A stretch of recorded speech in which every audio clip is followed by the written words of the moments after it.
So, Barry, thank you very much for coming down to take a little time for this quick interview and for our website.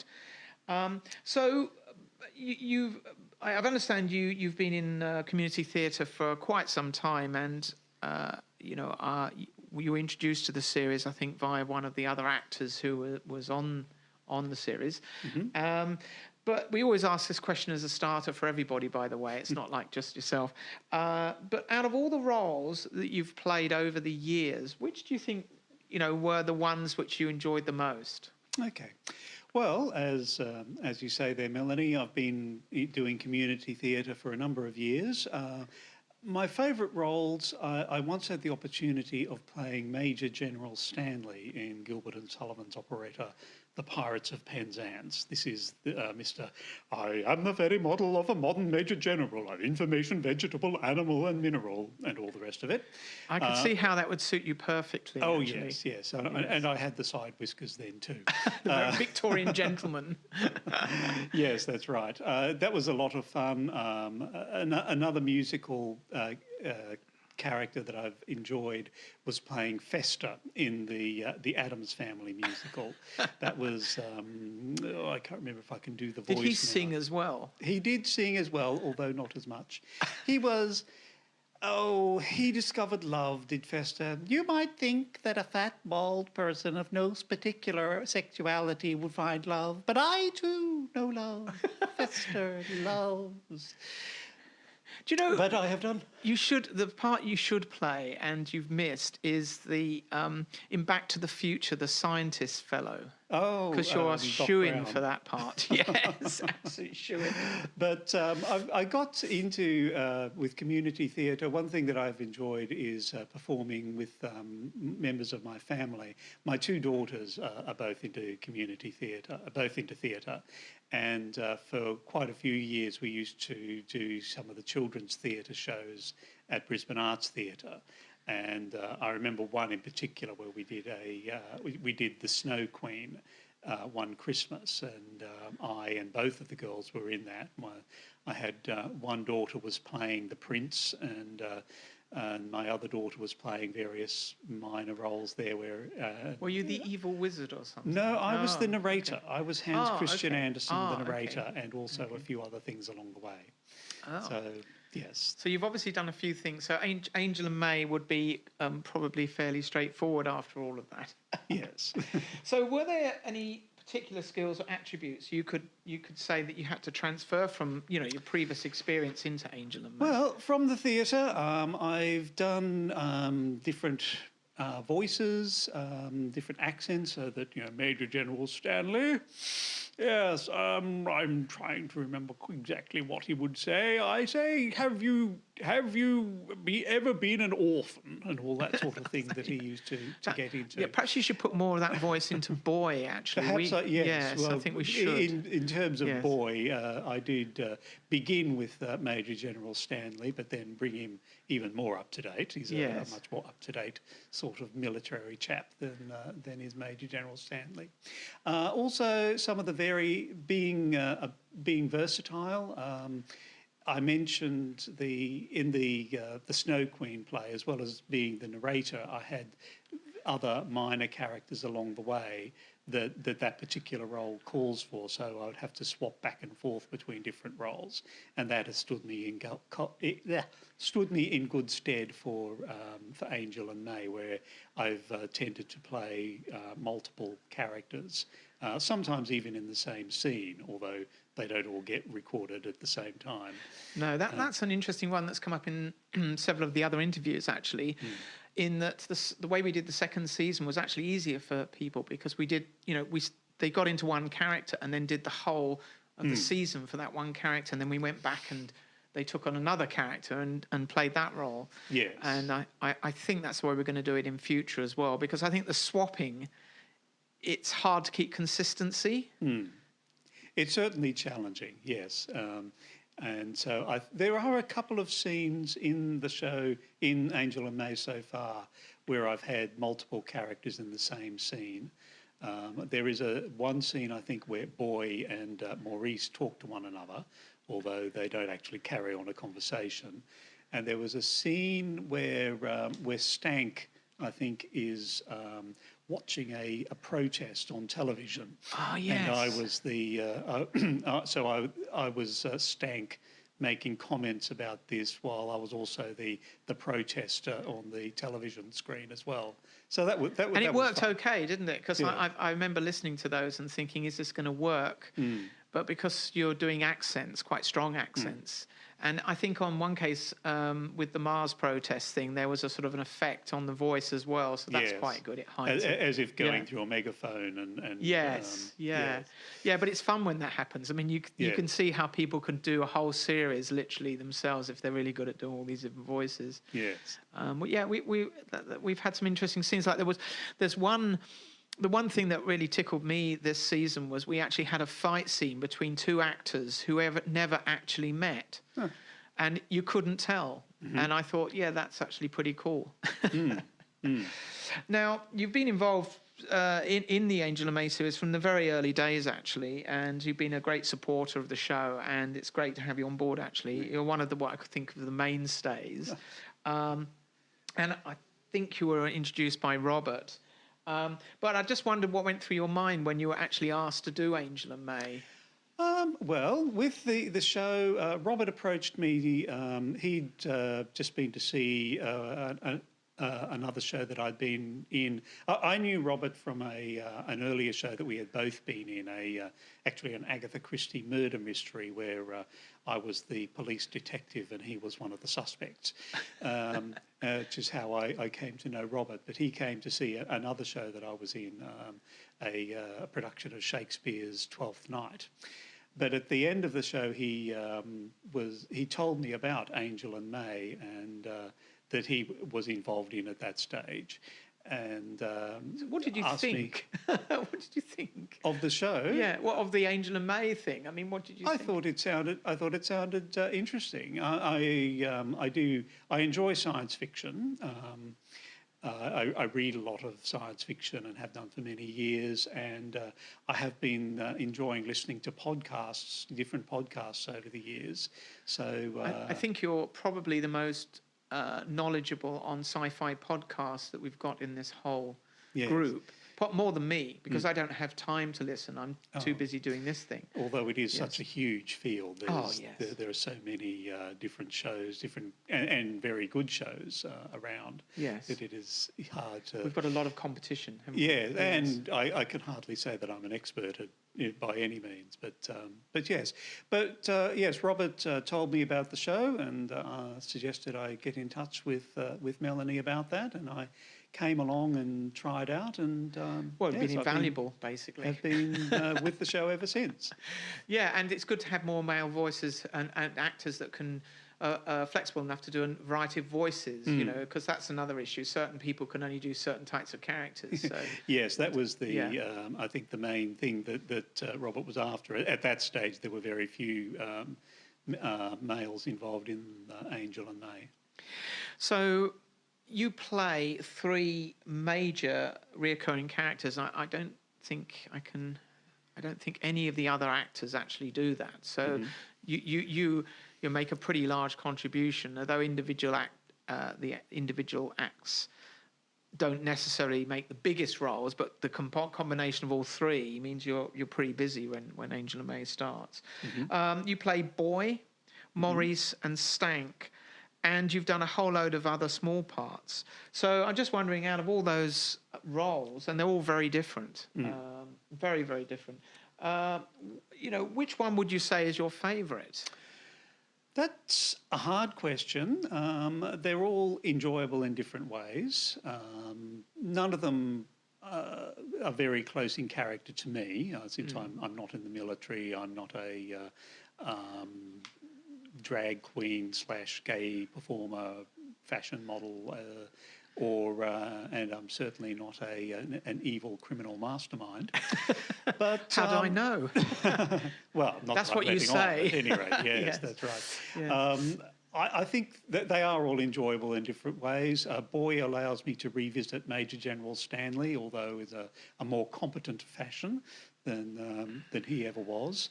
Maurice, I do, as we've mentioned, a lot of theatre as a hobby, so that Maurice taps into that side of me.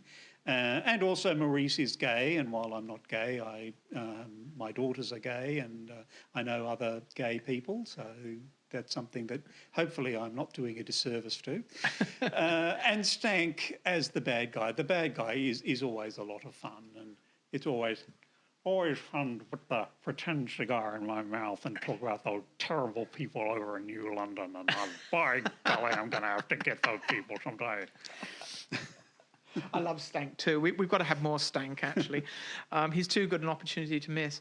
But, the funny thing is when I'm writing Boy, I have to sort of try not to do Darling out of Blackadder as well, because it's too tempting, Yeah, I think they're all great characters, actually, and I think there's lots of scope for us to actually explore because we haven't seen Boy in action really, and No.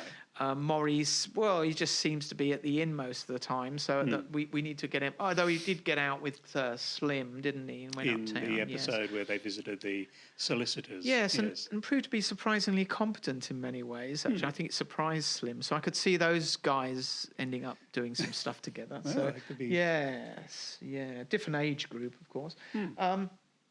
So I would say that, out of all the actors in Angel and May, you are the only one that really reads science fiction. I mean, real science fiction, like, the heavy-duty guys, and is very knowledgeable on the subject. And, as such, I kind of use you as a bit of a sounding board because, the others are...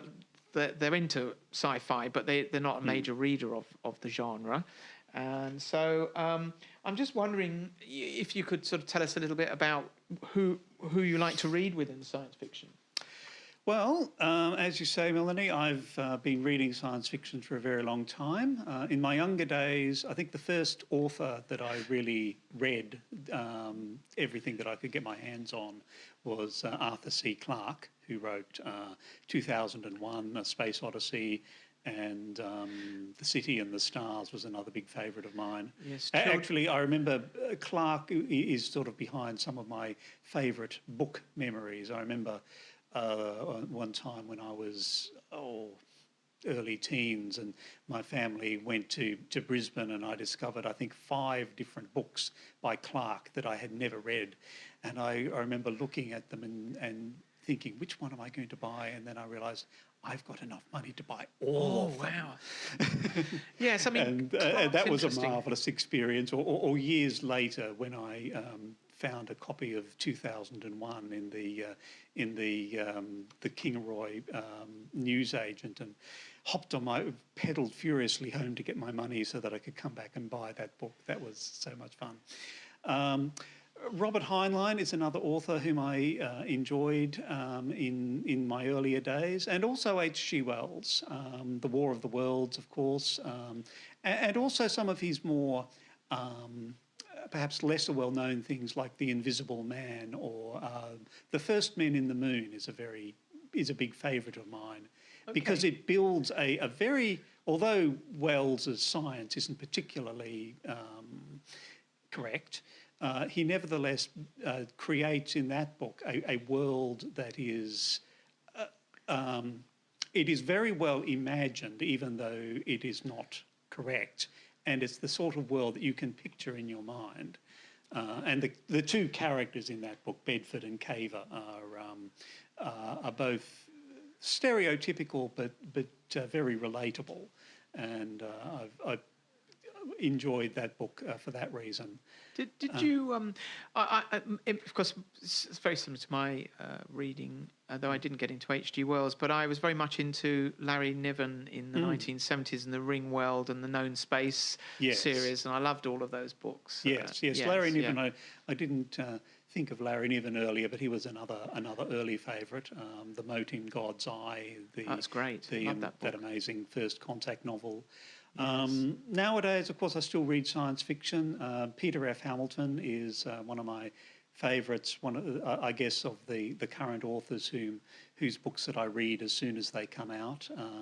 Lois McMaster Bujold and her Vorkosigan series is another a very good one, whom I was surprised to discover that Melanie hasn't read. I know, I'm quite excited actually. I Yes. think I'm going to shoot off because it's great when you find a new author. Yes, And I will Melanie. read, yes. Melanie has been busy telling me that I must read Ian M. Banks's Culture series. So You should. I feel sorry for you. That's one that I'm looking forward to reading. Another series that I've been reading recently is some of Charles Stross's books. They're excellent. Cross-time series. Yes. You need to get into the Laundry series with Charles Stross. I do, yes. Yes, much so. I believe is Lovecraftian horror meets Cold War thriller.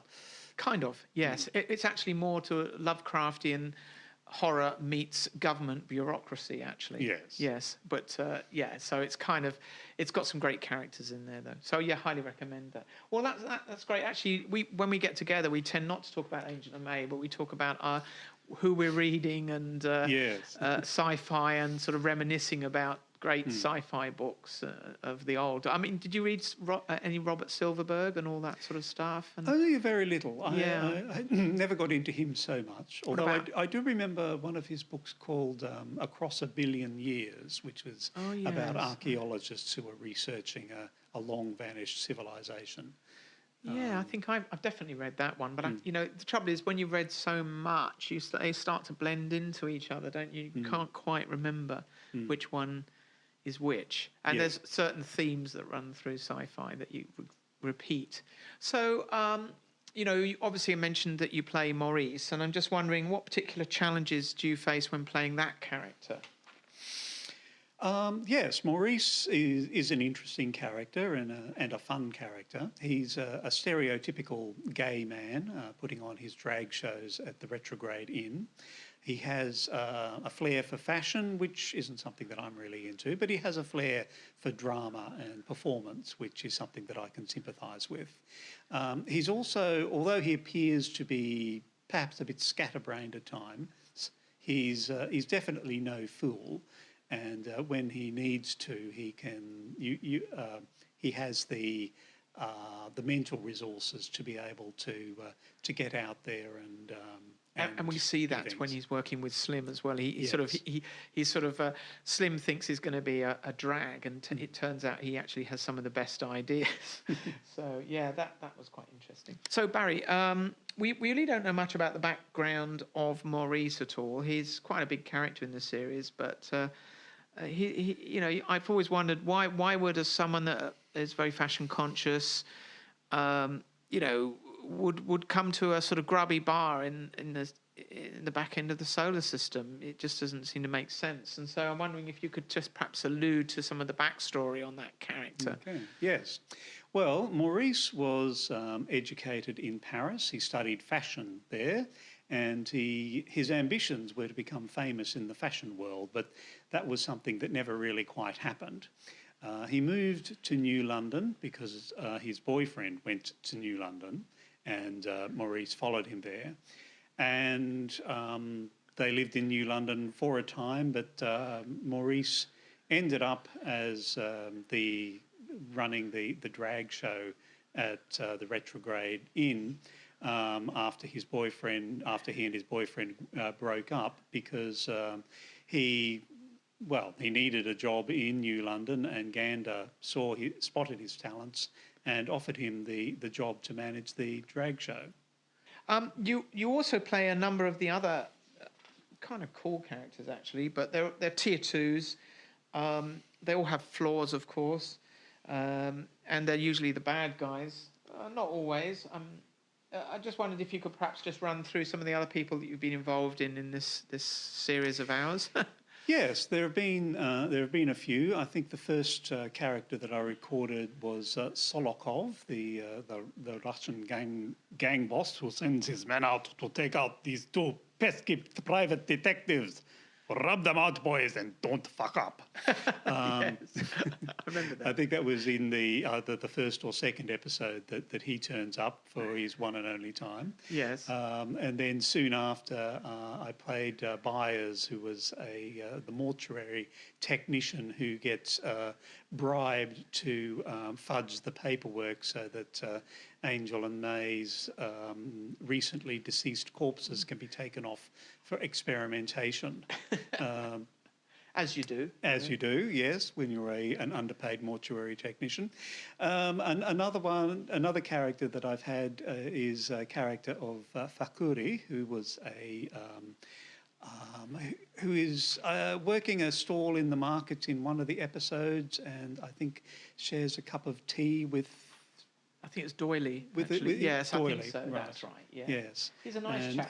who was just a nice character, and yes, I understand that he's going to turn up again, perhaps. I feel he might actually. It's quite well developed in our minds, and I think it's quite interesting. We don't really know. I think he could do a lot of different things actually. I'm just sort of wondering what you'd like to see for some of your characters, because you have an interest in those going forward. Yes, that's a interesting question to consider. Though I suppose the main thing that I think I've told Melanie is that I'd like to see more Stank in the upcoming series. Oh yes, he's such a fun character to play. And there's a lot of unfinished business there between him and the crew at New London. I'd like to see how Stank goes when he gets really mad. Yes. He's although he lives on a different planet to the rest of them, they have come across his radar in a very annoying fashion, and I can well imagine that he will not wish to leave that unresolved, but will come after them in one way or another and try and get rid of these pesky people. As for the others, I'd be interested in seeing more of Maurice and developing his character a little further, perhaps his relationships with others, especially since he has had his breakup sometime in his past, but isn't in a relationship, whether Maurice will find somebody along the way. Certainly he got on well with Slim that one time that they worked together, but I don't know that would certainly be a very odd couple if that ever came about. Well, there'd be a big age difference, I think, yes, as well, looking at it. Because, I mean, Slim is kind of in retirement age, and I think Maurice would probably be in his late 20s, early 30s. So that they certainly would make an odd couple. I don't think that's going to happen. Yes. But you never know. Stranger things have happened. Who knows? Similarly, I don't really have any ideas as to where Boy might go next. He seems to be quite happy with his position working for Gander. Yeah, I think he's going to retire in New London, or who knows?